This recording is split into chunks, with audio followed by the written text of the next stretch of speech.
आपला उमेदवार कोण जाहीर करतंय, कोणीकडे प्रचार सुरू झालाय, तो मतदारसंघ म्हणजे सांगली.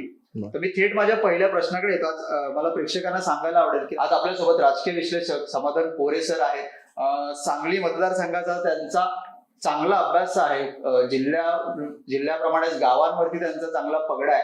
सो या पार्श्वभूमीवरती सांगली लोकसभा मतदारसंघामध्ये आज आपण चर्चा करणार आहोत. ती म्हणजे सर, काँग्रेसचा बालेकिल्ला म्हणून सांगली मतदारसंघ समजला जातो. म्हणजे काँग्रेसची सांगली, सांगलीची काँग्रेस असं एकाच वेळेस ऐकायला मिळत होतं. पण आता आपण गेल्या काही आठवड्यांपासून म्हणू शकतो की संजय राऊत यांनी किंवा उद्धव बाळासाहेब ठाकरे गटाने म्हणा की चंद्रहार पाटील हेच आमचे उमेदवार आहेत आणि हे आमचं फायनल. त्याच्यासाठी जर आघाडीवरती काही येत असेल, सावट येत असेल, तर ते पण स्वीकारायला ते लोक तयार आहेत. सो मला विचारायला आवडेल की या बालेकिल्ल्यासाठी, काँग्रेसच्या बालेकिल्ल्यासाठी उद्धव गट एवढा आग्रही का, एवढा हट्टाला का पेटलाय? तो खरंच सगळ्यांना, म्हणजे तुम्हाला जसा प्रश्न पडलाय तो सांगली जिल्ह्यासह महाराष्ट्राला पडलेला प्रश्न आहे.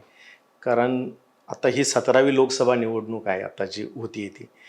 तर सांगलीच्या 2 पोटनिवडणुका झाल्या. अशा जर धरल्या तर आपण 19 निवडणुका सांगली लोकसभा मतदारसंघाच्या झालेल्या आहेत. या 19 पैकी 16 वेळा तिथून काँग्रेस जिंकलेली. म्हणजे वसंतदादा एक अगदी सुरुवातीचा, म्हणजे पहिली निवडणूक शेकापनं जिंकली होती. त्याच्यानंतर 2014 आणि 19 या मोदी लाटेमध्ये BJPने जिंकलेले आहेत. मधला संपूर्ण काळ हा काँग्रेसनं जिंकलेले आहेत. त्यातही वसंतदादा पाटील यांचं घराणं किंवा त्यांचा प्रभाव असलेले उमेदवार हे सर्वाधिक वेळा जिंकून आलेले आहेत. असं असताना सुद्धा हा सगळा इतिहास आणि महाविकास आघाडीमध्ये ज्यावेळेला काँग्रेस, राष्ट्रवादी काँग्रेस आणि शिवसेना हे 3 पक्ष एकत्र आलेले आहेत, ह्या तिन्ही पक्षातल्या नेत्यांना ह्या सगळ्याची पार्श्वभूमी अतिशय उत्कृष्टपणे माहिती आहे. शरद पवारांना तर वसंतदादा पाटील आणि शरद पवारांचं नातं तर म्हणजे कसं होतं हे सगळ्या महाराष्ट्राला माहिती आहे. शिवसेना वसंतदादा पाटील यांनी कशी उभा केली हे महाराष्ट्राला, या जुन्या पिढीच्या लोकांना माहीत आहे. आता नव्या पिढीतल्या लोकांना माहीत नाही. पण शिवसेनेची स्थापना ही वसंतदादा पाटील यांच्यामुळं आणि त्यांच्या प्रयत्नातनं झालेली आहे. हे अतिशय कमी लोकांना ही गोष्ट माहिती आहे. तरीसुद्धा वसंतदादा पाटील यांचे नातू ज्या वेळेला तिथल्या उमेदवारीसाठी आग्रह आहेत, त्यावेळेला शिवसेना इतका आग्रह करते, याच्यामागं संशयाचं वातावरण निर्माण होण्यासारखीच परिस्थिती आहे. का एवढा हट्ट आहे शिवसेनेचा? वास्तविक आपण ज्यावेळेला सांगली, कोल्हापूर आणि हातकणंगले हे जे पश्चिम महाराष्ट्रातले 3 मतदारसंघाचा आपण एकत्रित विचार करू. हातकणंगलेचा का विचार करायचा की हातकणंगले मतदारसंघामध्ये सांगलीचे 2 विधानसभा मतदारसंघ हातकणंगलेमध्ये आहेत आणि कोल्हापूरचा, असे 3 जर मतदारसंघांचा आपण एकत्रित विचार केला तर कोल्हापूरमध्ये शिवसेनेची ताकद पहिल्यापासून राहिलेली आहे. म्हणजे अगदी उदयसिंग गायकवाड काँग्रेसचे खासदार होते, त्यांच्या निधनानंतर तो मतदारसंघ, लोकसभेच्या मतदारसंघामध्ये जरी काँग्रेस आणि राष्ट्रवादीचे जरी उमेदवार निवडून येत असले तरी विधानसभेला मात्र शिवसेनेचे आमदार निवडून येण्याचं प्रमाण सुरुवातीपासून जास्त राहिलेलं आहे.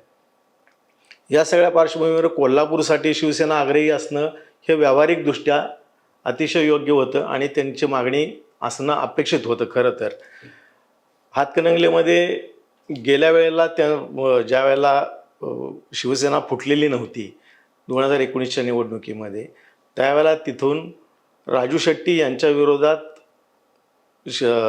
भारतीय जनता पक्ष आणि शिवसेना या युतीकडून शिवसेनेचे धैर्यशील मानेंना उमेदवारी दिली गेलेली होती. आता धैर्यशील माने या निवडणुकीमध्ये मधल्या काळामध्ये एकनाथ शिंदे यांच्यासोबत गेलेले आहेत. या अर्थानं बघितलं तर तिथंही त्यांचा उद्धव ठाकरेंचा क्लेम त्या मतदारसंघावरचा जातो.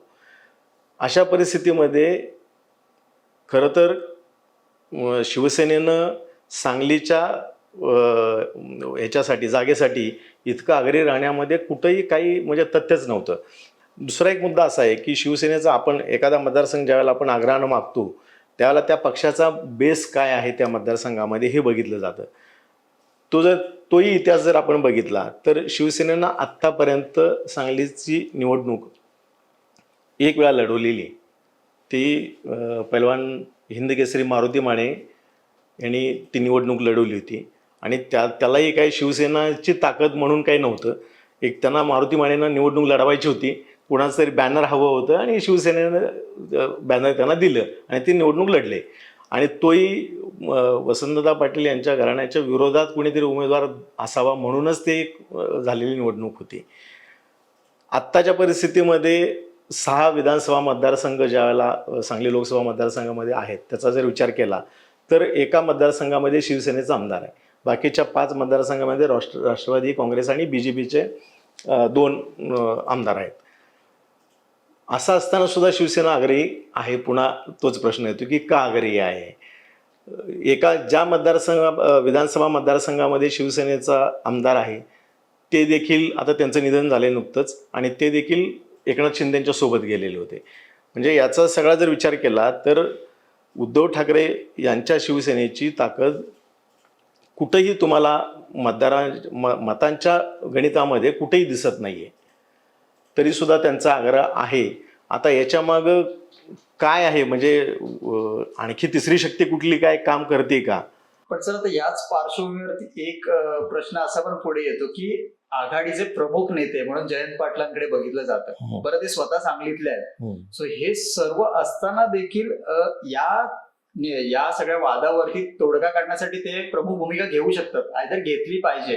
पण ते कुठेतरी शांत आहेत या मुद्द्यावरती, तर त्याच्या मागे काय गणित असू शकतं? मग आता ही तिसरी शक्ती जी मी शब्दप्रयोग केला आता, ती संशयाची सुई परत जयंत पाटलांच्याकडे जाते. कारण एकतर ते सांगली जिल्ह्यातले आहेत, आघाडीतल्या तिन्ही पक्षांमध्ये प्रमुख नेते आहेत, ते एका पक्षाचे प्रदेशाध्यक्ष आहेत. त्यांनी खरं तर हा तोडगा काढणं अपेक्षित होतं. कारण ज्यावेळेला तुम्ही म्हणजे एक 3 पक्षांची आघाडी म्हणून ज्यावेळेला बघता त्यावेळेला तुम्ही पालकत्व घेणं अपेक्षित आहे एक प्रदेशाध्यक्ष म्हणून. पण जयंत पाटलांनी ना सांगलीविषयी शब्द काढला, ना हातकणंगलेमध्ये ज्यावेळेला शिवसेनेनं उमेदवार उभा केला त्यावेळेस पण त्यांनी काही एक ब्र पण काढलेलं नाही. मग असा प्रश्न निर्माण होतो की यांना ह्या जागा जिंकायच्यात का नाही. म्हणजे महाआघाडी म्हणून तुम्हाला जर नंबर वाढवायचा आहे किंवा भाजपला तुम्हाला शह द्यायचा आहे, तुम्ही भाजपच्या विरोधात तुम्ही एकत्र म्हणून लढताय, तर असं जर तुमच्यातच जे निवडून येण्याची क्षमता असलेल्या उमेदवारांच्या विरोधात तुम्ही जर उमेदवार उभं करत असाल स्वतःचेच, तर मग तो प्रश्न एक संशयाची सोय निर्माण होती की शिवसेनेला पण आणि राष्ट्रवादीला पण इथून उमेदवार निवडून येण्याची म्हणजे त्यांना वाटतंय का की हे यावेत, असं वाटतंय का, असा प्रश्न निर्माण होतो. पण सर आता असलेल्या संभाव्य उमेदवारांपैकी एक विश्लेषक म्हणून तुम्ही काय सांगले, कोणाचा पारडं जड आहे? नाही, आता एकतर BJPनं आपण तो मुद्दा आपला चर्चेत आलाच नाहीये की भारतीय जनता पक्षानं सांगलीची उमेदवारी जाहीर करून जवळजवळ 15 दिवस होऊन गेले. म्हणजे भाजपच्या महाराष्ट्रातली जी पहिली यादी जाहीर झाली त्या पहिल्या यादीमध्ये सांगलीचे आता विद्यमान खासदार संजय काका पाटील यांचं नाव होतं. त्या दिवसापासून त्यांनी त्यांच्या पातळीवर निवडणुकीचा प्रचार सुरू केलेला आहे आणि प्रचाराची एक फेरी त्यांची संपूर्ण मतदारसंघामध्ये पूर्ण देखील झालेली आहे. आता ते मोठ्या नेत्यांच्या सभा वगैरे ह्याच्यात आहेत आणि समोरून कोण उमेदवार येतो त्याच्यावर त्यांची पुढची स्ट्रॅटेजी ठरेल. जर चंद्रहार पाटील त्यांच्याकडे विरोधात उमेदवार असतील तर कदाचित त्यांना फारसा प्रचारही करावा लागणार नाही. कारण विशाल पाटील यांच्यासाठी आत्ता संपूर्ण मतदारसंघामध्ये 1-2 फॅक्टर आहेत की विशाल पाटलांच्या बाबतीमध्ये थोडीशी सहानुभूती आहे की त्यांनी 2 वेळा यापूर्वीची निवडणूक लढली होती 19ची. त्यांचा पराभव त्यातमध्ये झाला होता. पण आता एक लोकांच्या मनामध्ये हे आहे की वसंतदादांच्याकडे हा मतदारसंघ घराण्याकडे पुन्हा जायला पाहिजे, अशी एक सुप्त एक लोकभावना आहे त्यातमध्ये. हा एक फॅक्टर. दुसरा फॅक्टर, संजय काका पाटील यांच्याविषयी एक लोकांच्यामध्ये नाराजीचा सूर आहे की गेली 10 वर्ष ते खासदार आहेत, पण 10 वर्षामध्ये सांगली जिल्ह्यामध्ये कुठलंही एक केंद्र सरकारच्या माध्यमातून असं एखादं ठोस काहीतरी काम होणं अपेक्षित होतं. एक 3 जिल्ह्यातनं 3 महामार्ग गेलेले आहेत, पण हे 3 महामार्गांचं काम हे खासदारांच्या प्रयत्नातनं झालेलं नाही आहे. ते ऑलरेडी ते प्लॅनडच महामार्ग होते. सिंचन योजनासाठी केंद्र सरकारकडनं एक निधी आणणं अपेक्षित होतं, त्या बाबतीतही त्यांनी फारसं काही केलेलं नाही. त्यामुळे त्यांच्याविषयी एक नाराजीचा लोकांच्या मनामध्ये सूर होता की यांना एक चांगला पर्याय कोणीतरी आपल्याला द्यायला पाहिजे. तो पर्याय लोक विशाल पाटील यांच्या रूपाने पाहत होते, पण त्यांना उमेदवारीच मिळालेली नसल्यामुळं आता लोकांच्या मध्ये संभ्रम आहे की नेमकं म्हणजे मतदान नेमकं करायचं कोणाला. हा एक मोठा हे आहे. चंद्रहार पाटील यांची पार्श्वभूमी बघितली तर ते एका जिल्हा परिषदेचे म्हणजे जिल्हा परिषद सदस्य राहिलेले आहेत. ती आत्ताही यापूर्वी राहिलेले आहेत. त्यांची ताकद ही जिल्हा परिषद मतदारसंघापुरती आहे. मग त्यांना आघाडीतल्या पक्षांची ताकद जर मिळाली तर कदाचित ते चांगली लढत देऊ शकतात. पण आता इथं आघाडीमध्येच भांडण लागलेलं असल्यामुळं मग काँग्रेसचे लोक आता कितपत सहकार्य करतील ताकदीनं हा प्रश्न निर्माण होतो. आणि राष्ट्रवादी काँग्रेसची ताकद तशी आता हे झाल्यानंतर राष्ट्रवादीमध्ये पण फूट पडल्यानंतर राष्ट्रवादी ताकदीची पण विभागणी झालेली आहे.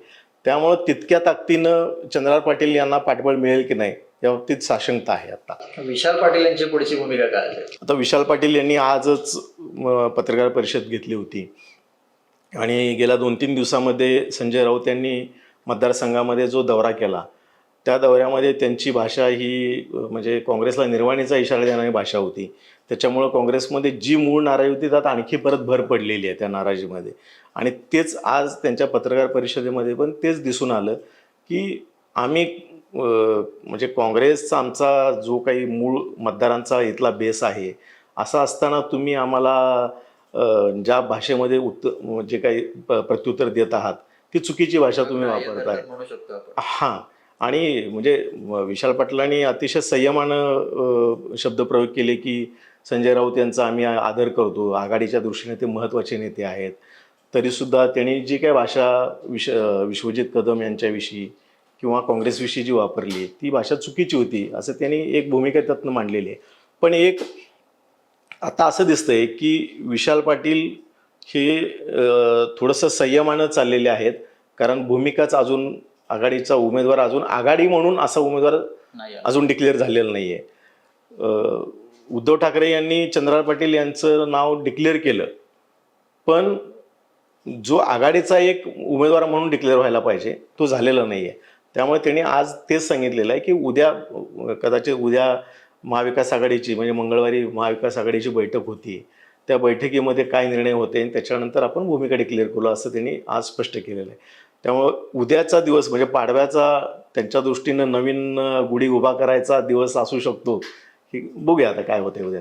धन्यवाद सर, आउटलुकच्या प्रेक्षकांना महत्वाची माहिती दिल्याबद्दल. प्रेक्षकांना सांगायला आवडेल की आपण असंच नवीन नवीन सेगमेंट बद्दल लोकसभाच्या पार्श्वभूमीवरती वेगवेगळ्या मतदारसंघांवरचा आढावा घेणार आहोत. धन्यवाद.